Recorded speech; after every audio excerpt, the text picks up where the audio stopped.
Welcome everyone to the grandest endeavor I have ever attempted on my channel in honor of one of my favorite series of all time, Kingdom Hearts. This joint venture of Square Enix and Disney recently had its long-awaited and much celebrated conclusion, and I, along with everyone else, had been waiting for this for over a decade. Therefore, I felt a proper celebration was in order. Kingdom Hearts Month, where I'm going to count down 5 lists. Be prepared to see some familiar faces. I've talked about certain things on these lists before, but I'll try and keep it a little unpredictable too. So let's start with Organization 13, the main villains of this franchise. I have to preface this list with a single rule. I'm only talking about the nobodies. That means I'm talking about Axel, not Lee. I'm talking about Xigbar, not Braig. And I am definitely only talking about Xemnas, not Xehanort. Trust me, we'd be here all day otherwise. And now, without further ado, Kingdom Hearts Month, 1 over 5 weeks by sleep distance. Top 14 Organization 13 members recounted.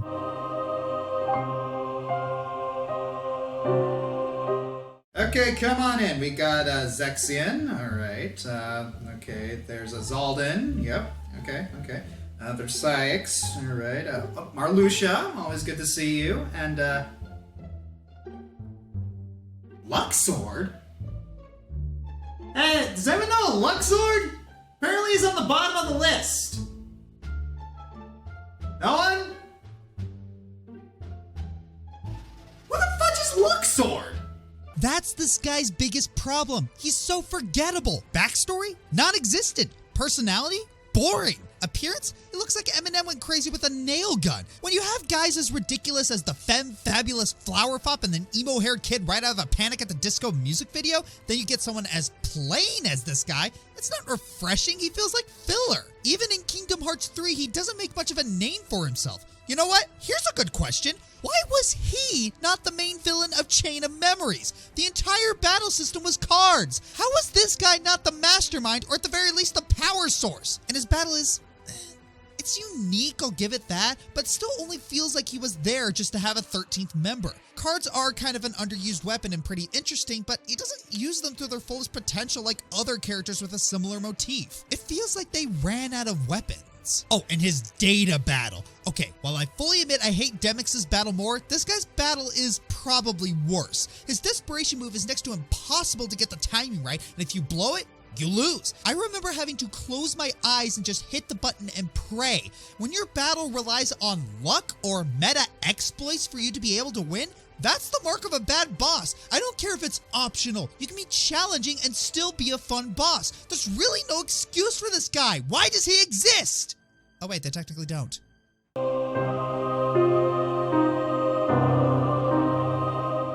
Wait a second. Why is Demyx not at the bottom? I hate him more than any other character on this list. Ari, I requested a rewrite. And your request was denied.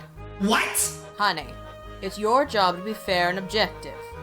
Is he fleshed out more than the other characters? Well, sort of, but... Despite the quality of his battle, was he at least memorable? Well, yeah, but... Is his appearance unique and interesting? Okay, his mullet is a little funny, but... Doesn't the fact that he's a complete wimp make you interested in how he was able to join the organization? Oh, that's just not fair. Deal with it, sweetheart. Okay, yeah, even though I hate this little Billy Ray wannabe crap stain, in the interest of fairness and objectivity, he's not the worst member of the team. He's got his own identity and intrigue into his backstory, he's fairly well constructed, the power he has over water is impressive, and he does dangle a few interesting plot threads. He does betray the organization in Kingdom Hearts 3, but that doesn't really go anywhere significant. And of course, his battles are still horribly designed. He leaves very few openings to attack and keeps punishing you with you unable to fight back. Unlike other bosses where you're allowed to finish your combo before they retaliate, Demyx's revenge values are seemingly random and he tends to interrupt before you can react. And don't get me started on the time attacks. I've ranted and raved on and on and on about how ludicrous the time limit insta-fail dance water dance segment, so I won't bore you too much with it again, but even 13 years later, it still gets old fast. Play by the rules, Demyx, so I can wipe that smarmy smirk off your rotten little 99 water fingers. Are you kidding me? Ooh, I'm lightheaded. Wow. Why won't you just die?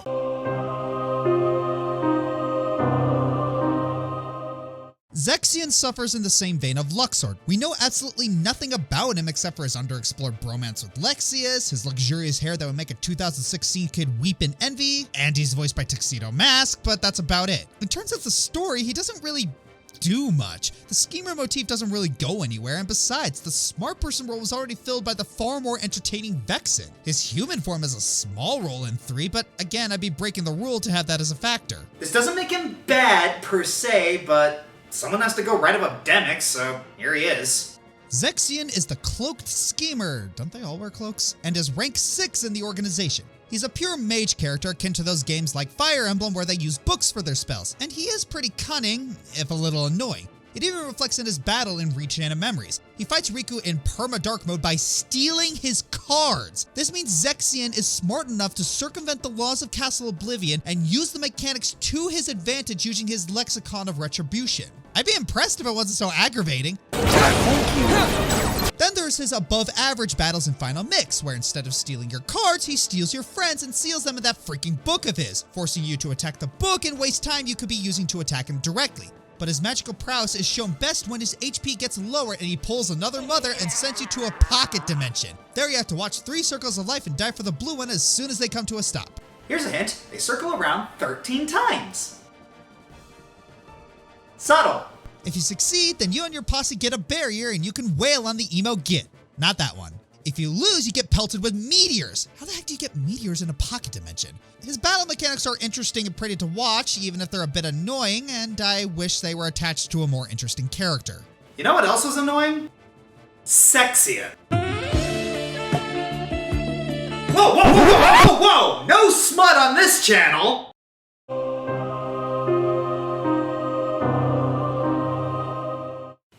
So, ice cream? Ice cream! I know a lot of people are not going to agree with this placement, but I also know that a lot of people are. Yeah, Shion's a polarizing character. Personally, I just think she's a lot of wasted potential. Really, you could cut her out of the story and nothing changes. She ironically doesn't need to exist. I remember when people first saw her, they thought she was Kyrie's Heartless. Wouldn't that have been cool? So cool. Getting her and nominated to have another Heartless nobody team up like Ansem and Xemnas, and think about what that could have done to the lore. Like, your heart is either so full of light or darkness that both your nobody and Heartless retain sapience. That could also draw an interesting connection between Kyrie and Xehanort, but that's just my fanfiction of fanfiction talking. Big spoiler warning because I'm nice.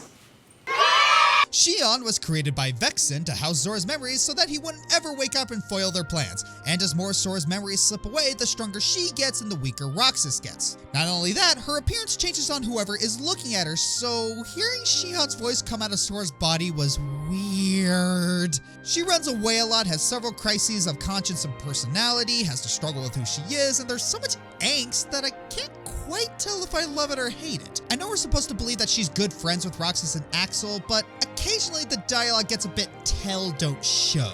We are good friends. We are good friends. We are good friends. It can feel pretty forced at times. Though the fact that she's a girl because Sora had a crush on Kyrie is kind of funny. Weird, but funny. And then her boss battle. Oh, her really long boss battle. There are 5 stages, 3 of them in alternate locations connected to Sora's memories of battles there, and it's a mixed bag. The difficulty curve fluctuates pretty steeply between her several forms, and of course she has a final form which frankly, well, Kefka would be proud if he were in this game. Hey Square, wanna bring him back too? Hint hint? Overall, her battle was long, grueling, and challenging with some enjoyable moments. Personally, I like her a little more as a character than as a boss, but overall she's just eh?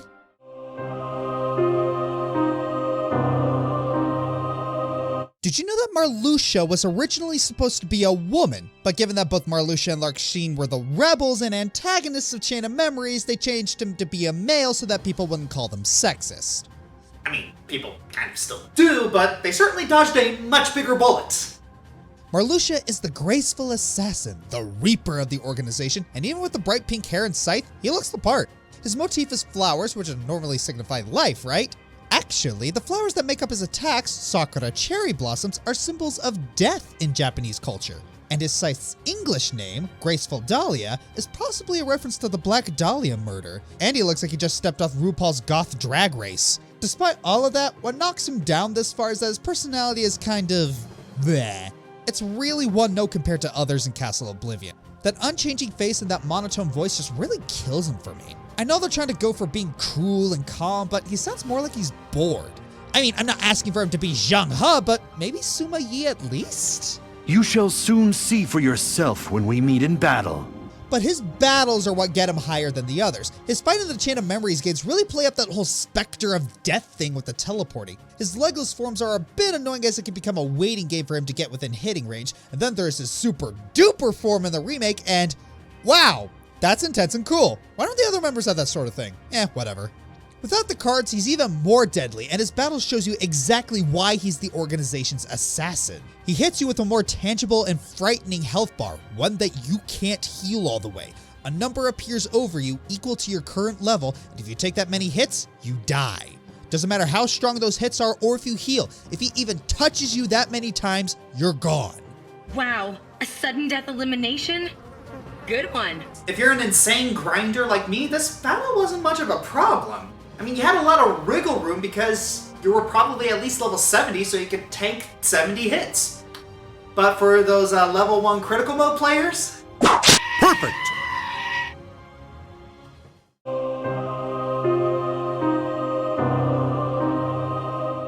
Xaldin's biggest flaw is like many on this list. Not much of a personality setting him apart. Silent, cruel, evil person? Meet other silent, cruel, evil persons. Sure, he's implied to have some bloodlust by Xigbar, but it's never really explored. To be fair, his actions are better than others, and that's why he gets higher than most of the other silent, cruel, evil people. I do love that he slowly nettles Beast into becoming a jerk, and how he tries to force Beast into choosing between Belle or the Rose.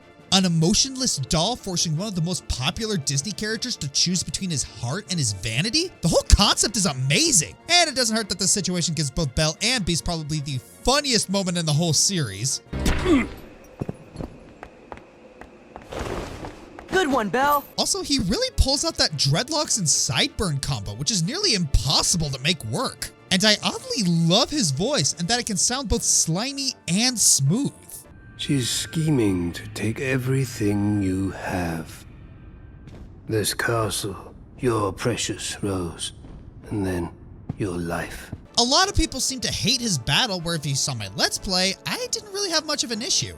Most of his attacks can be deflected and it just becomes a matter of defending and dodging at the right time. I really love the idea of trying to grab as many of those warp commands as you can because they're really fun to use in succession. Overall, I want to like the guy more. I really do. His powers are fascinating, using the wind to control lances, that's pretty new, and he has a psychological hold over two of the best supporting Disney characters in the series. He's got a cool voice, he's not incredibly outlandish looking, but also not too plain. It's just, I need a little personality in my organization members, okay?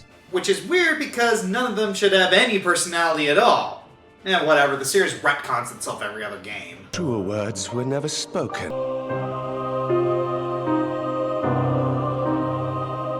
So for this number, we have the other half of the Heavy Medic Uber team. Wait, wrong game? Same dynamic, I'll take it.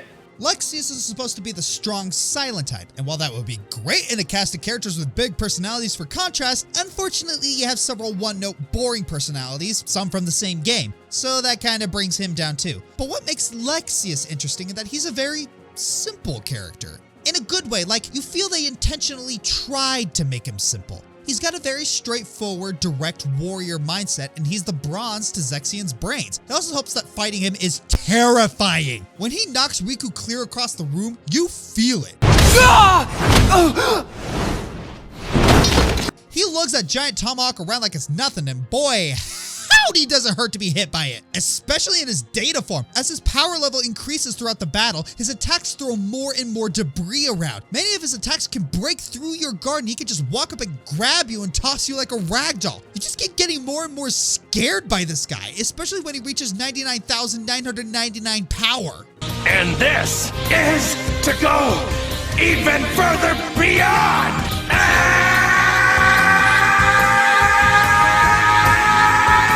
His role in Chain of Memories was simple. Because the traitors were attempting to brainwash Sora, they would do the same to Riku, and Alexius would overpower Riku to the point where we'd have no choice but to succumb to the darkness and get possessed by Ansem.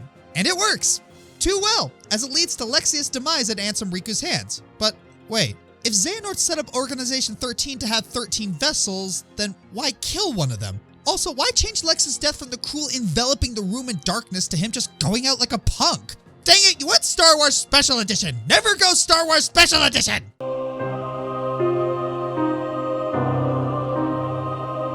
Here's the catch-22 about nobodies only pretending to have emotions. If they drop the facade, they risk the danger of becoming boring, and that has unfortunately claimed a couple members. Sykes appears to be the exception. Whereas I felt other characters had boring personalities, Sykes actually felt like a being without emotion and struggling with it, and that in turn made his cold, ruthless actions feel like they had more weight. Sykes commands the berserker nobodies, and while they can be annoying, if you fight them carefully, you can wreck them with their own weapons in a spectacular fashion, and his boss battle works the same way. You have to carefully block or dodge his moves and use his own weapon against him. But the real memorable part of his battle is when his berserk gauge fills up. It was an ancient belief that the full moon caused madness, which is where the lycanthropy myths come from. And Kingdom Hearts 2 runs with that, turning Sykes into a screaming lunatic.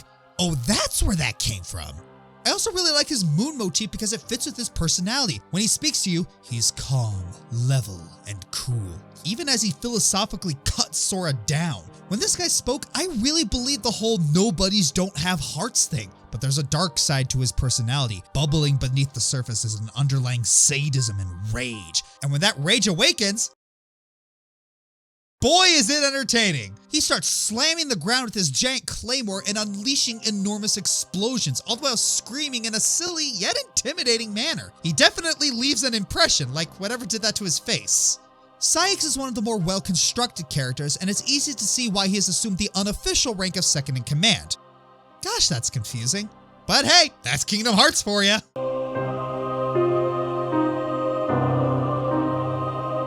So with philosophical tyrants, effeminate harbingers of death, and card sharks roaming around this organization of the 13th kind, I really didn't expect to like the insecure nerd as much as I do. Vexen is the oddball among oddballs, the appointed scientist of the organization who prefers the stroke of a pen to the swing of a sword. This makes him really stand out despite being more reserved than characters like Lark Sheen or Axel. Whether it's Xemnas or Marluxia calling the shots is something he doesn't even care about. All he wants to do is further his research so he can complete his passion project, creating dark replicas. It's probably safe to say that Vexen had something to do with Riku going crazy. His personality is also one of the most dynamic. He's extremely intelligent and he will remind us of that, and despite the backlash he gets from the other members, he is fully aware that they wouldn't have gotten anywhere with Kingdom Hearts, the MacGuffin, not the game, without his scientific findings. So yeah, the guy has a superiority complex, but push him far enough and you realize that this guy is a bit of a coward. He's seen by the other members as their weakest fighter, and I think Vexen is aware that he is. He's confident enough to take on Sora, but he's smart enough to fight Marluxia or Lark Sheen when they try to threaten him. Then when Axel shows up to remove him from the equation, he can do nothing more than quiver in fear. Honestly, I almost feel bad for this guy, but he comes back and becomes his nobody self again in Kingdom Hearts 3 as a double agent seeking redemption. While it does feel very Starlight Glimmer and that the transition between villain and hero is rushed and weak, I have to admit I still kinda like it. Vexen may be the organization's weakest combatant, but he is far from the easiest boss battle because he plays to his strengths, his smarts. You ever play a fighting game and went up against that guy who uses the timer as their attack? They just play defensively and pelt you from full screen with non-stop projectiles? You know the one. And I'm pretty sure Vexen would be that guy. His ice shield has its own health bar. You need to take it out before doing any damage to Vexen. Meanwhile, he'll bombard you with blizzard spells and... well, I see his time researching wasn't wasted. All of this turns Vexen's battle into a war of attrition. You better have Leap Bracer equipped because you're gonna need it. Despite not necessarily being one of the big bads of the organization, there's actually a lot to Vexen once you start looking into it. And on a final note, that laugh. Yeah, you guys were waiting for me to bring that up.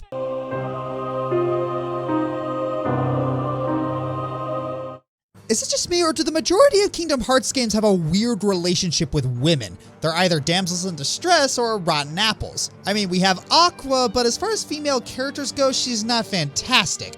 Before her, the only major female that got a personality was Lark Sheen. And even though her powers are cool, she's kind of a bitch. So why is she this high? While again, in the interest of fairness and objectivity, her personality is memorable. She serves the story, she feels important, and she is one of the most directly awful members of the organization. Of all of them, she screams villain the loudest. Her arrogance, cruelty, and devious machinations give you incentive to beat her face in later, especially when she says she's just playing with you like you're a cute new Barbie she's gonna rip the head off of. You want to see more of her because she's hinted that there's a reason she does the things she does besides just getting sadistic jollies. Frankly though, the prospect of shoving her annoying Shantoto voice up her butt is incentive enough. Her battles are also really good in both Chain of Memories and Kingdom Hearts 2 Final Mix. In both games, she's shown to be speedy and brutal. In Chain of Memories, her slashing attacks will hit multiple times unless broken, and your only salvation is a less than reliable Donald card. In Final Mix, however, her speed and electricity come to the forefront when she throws electric charged kunai and becomes so speedy that she creates after-image clones to attack you. It's very easy to get bum-rushed and overwhelmed. Overall, Lark Sheen is just a well-constructed character. Her personality, battle, and story cement her as a memorable presence in the organization. And beating her face in is so satisfying.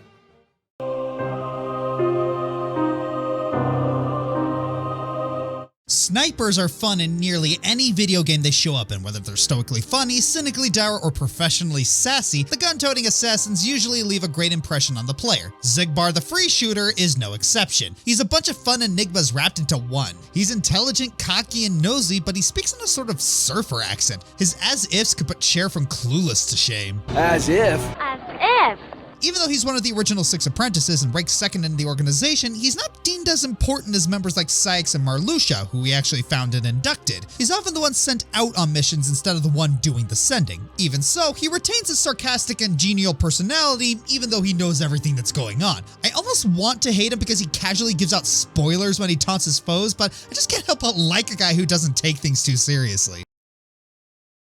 This guy's design is absolutely perfect for a sharpshooter. Eye patch to give him the air of mystery and danger, his gray and black streaked hair pulled back into a ponytail to keep his hair out of his eye so he can aim, and the scar. It made fans wonder what his life as Brague was like and how he got his eye gouged out before Birth by Sleep. And even afterwards, you still wonder how he adjusted to having only one eye. So many questions in one face. Xigbar is heavily involved in the plots of several games in the series, most notably Kingdom Hearts 2 and 3 via Date over 2 days. In KH2, he is shown to be playfully vicious in both his fights and taunts afterwards, and in The World That Never Was, where he calls out Demyx's laziness and Zaldin's bloodlust as detriments to their plans. He finally faces Sora head-on in the Hall of Empty Melodies, and their fight is epic. Even his death stays true to his character as he goes down berating Sora for not knowing about Roxas. There's also something revealed about him in KH3 that I won't spoil, but, well, that was a twist, and it totally fits his personality. He's a little more approachable in 358 over 2 days, where he shows some of that silver-tongued nonchalance, especially with Zexion, even if he doesn't really care about the others. Due to his usefulness, he's more likely to be seen in the field rather than sitting in the ivory tower, and he uses these opportunities to train Roxas and even save him from the Chill Ripper. He also seems to be on decent terms with most of the other members of the organization, even having cute little nicknames for them like Poppet, Tiger, and Flame Salox. Take you all night to come up with that one, Ziggy Stardust? As if. Xigbar's boss battle seems to have given a lot of people a hard time, and again, I had a lot of fun with it. As long as you time your reflex and blocks well and never stop moving, he's perfectly manageable, and he's the easiest data battle for sure. Is it also weird that his bullet sound effect is oddly satisfying, especially when he starts pulling a Neo in his desperation move and starts firing a billion of them? Whoa.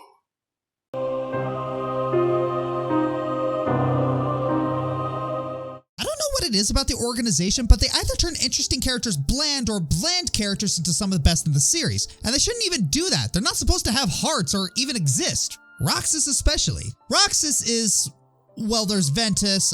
I mean, Vanitas he's Sora's, he's complicated, and no one cares about him. Or at least that's how he feels. And in some ways, he's right. The organization sees him as nothing more than a tool, something to use to keep Sora asleep and out of their hair, and to collect a bunch of hearts with that Keyblade of his. Even Team Good Guy knew he needed to disappear to bring Sora back, though they did sorta care that he gained some semblance of an identity. Axel and Xion were the ones to care about him more than just a consolation prize. And me! He's way more than a consolation prize! He's awesome! He's awesome, dang it! Aside from his huge inferiority complex, Roxas is a competent member of the organization and eventually proves that even nobodies can be somebody. 358 over 2 days may be considered one of the weakest titles in the franchise, but one thing they did right was Roxas' character and his relationships with the rest of the cast. I love watching him struggle with characters like Sykes and Xemnas, making small talk with Xigbar or Demix, but nothing compares to his interactions with Axel and Sheen. The whole power of friendship cliche has been done to death in this series, and from Roxas' point of view, it kinda works. I actually feel the bonds between Roxas, Axel, and to a lesser extent Sheen.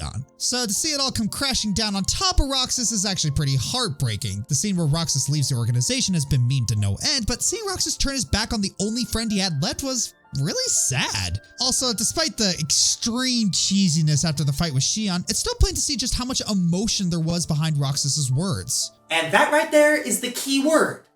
Emotion. Roxas started out as this husk who simply carried out orders without question, but as the series went on, he started caring. He started becoming aware of others and of himself, which in turn made other characters aware too, especially Axel. When juxtaposed against all the other heroes, Roxas is certainly more aggressive and dark, and all of this emotion was felt to the fullest in his battle with Sora. This battle right here was one of the highlights of Kingdom Hearts 2.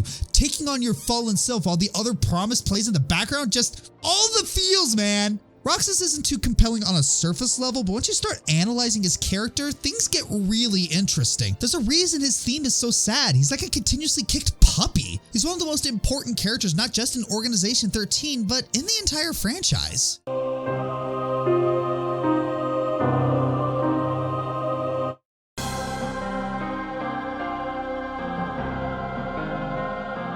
Yes, it's Darth Ham himself in full Zebra power! The big bad of the second main installment and leader of Organization 13. Seriously, Kingdom Hearts 2 wouldn't nearly be as good if the big bad wasn't as entertaining as this guy. Strap in because his backstory is a doozy! During Birth by Sleep, Xehanort possessed Terra and lost his memory and grew up as the apprentice of Ansem the Wise. During this time, he slowly regained his memory and eventually sabotaged Ansem, stole his name, and created Organization 13. He split into two entities, the Heartless becoming Ansem, Seeker of Darkness, and the Nobody became Xemnas.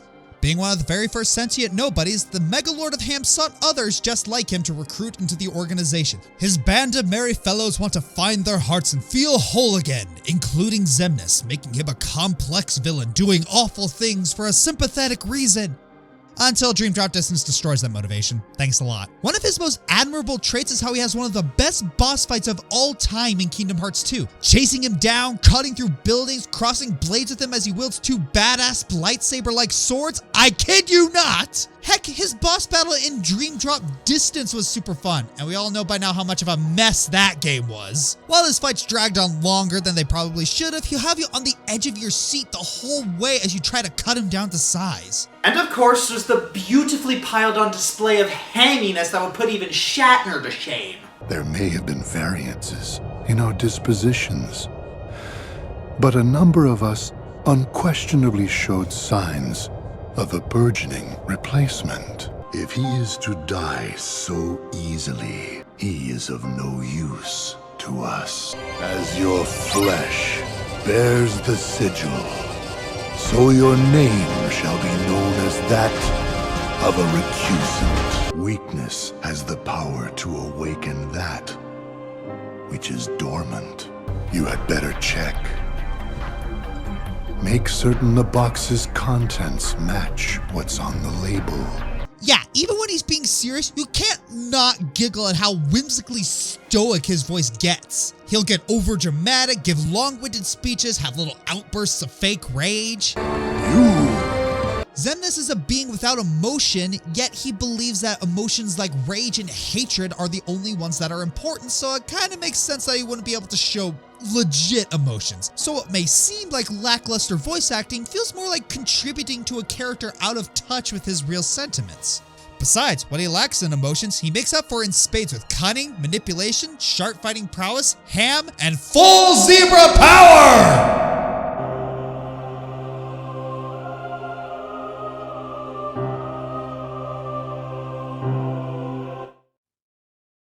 What were you expecting? I'm so flattered! Along with his fiery abilities, Hooded Crony number 8 also has a fiery personality, a cocky, laid-back smart. But As his friendship with Roxas grows, his allegiance to his hooded comrades falters a little until he goes 180 and becomes a recurring ally for the goody goods. So what's so great about this guy? Everything. For one thing, he has some of the funnest battles in the franchise. His first battle in Chain of Memories is pretty easy. Stock up on Blizzard cards and freeze him over, but he becomes harder over time, which will push you to be more strategic in battle, whether by stunning him or overall avoiding him. The tussles in Kingdom Hearts 2 are where things really start cooking as you strategize your way around Axel for 2 relatively easy battles and learn to be quick on your feet to avoid getting burned by the floor while facing a replica Axel. At one point, you get to duel with him wielding 2 Keyblades.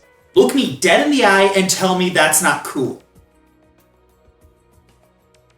Can't do it, can you? What really sells Axel is how unlike your typical organization member he really is. The minute you run into them, he'll make sure that you never forget him. Got it. Memorized. While he seems like a murdering errand boy for the organization, in reality, his whole act is just a mask for a more vulnerable, almost brotherly character, which traces back to his friendship with Roxas. As we watch them bond and share ice cream together, we see that Roxas actually enables Axel to feel actual emotions, something apparently uncommon with nobodies. Unfortunately, being stuck between his friendships and his loyalty to the clan ends up pushing Roxas away, and you hurt along with Axel as you see him trying to get his little brother back, and oof, it hurts to see them brawl after everything they've been through together. You were my brother, Anakin!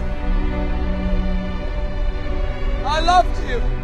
Heck, the main reason he wanted to turn Sora into a full-time Heartless was for a chance to get Roxas back. Instead, he chooses to fight alongside Sora near the end and sacrifices himself in the process. Sora stays with him as he fades away. For a moment, Axel feels that familiar kinship again, and we get a sense of catharsis as he shares one last moment with his best friend. Until Dream Drop Distance completely cheapened the concept of death in this franchise, before Kingdom Hearts 3, but I suppose I can't get too mad. Fans obviously loved his fun, fiery personality and heavy storyline so much, he, in a meta way, won the attention that he coveted. So yes, Axel, we do have it memorized.